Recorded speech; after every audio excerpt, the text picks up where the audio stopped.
बिस्मिल्लाहिर्रहमानिर्रहीम। नमाज मुसलमानों का वो अजीम शार है जो मुसलमान दिन में 5 बार अदा करते हैं।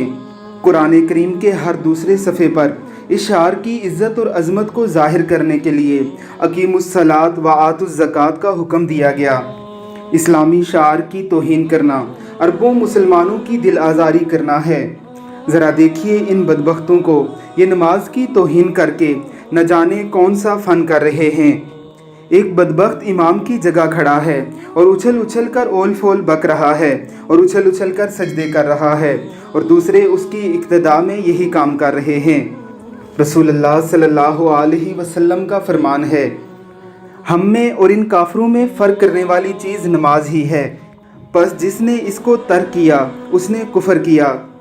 जब रसूलुल्लाह सल्लल्लाहु अलैहि वसल्लम अपने सहाबा इकराम के साथ नमाज पढ़ा करते थे तो कुफ़ार और मुशरिकीन सीटियाँ बजाते, ढोल बजाने लगते थे और ऊंची आवाज़ में बातें और किस्से सुनाने लगते थे।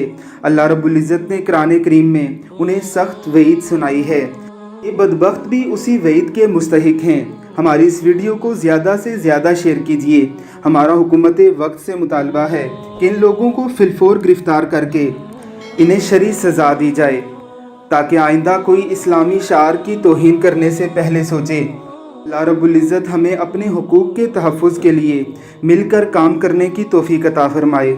आमीन सुम आमीन।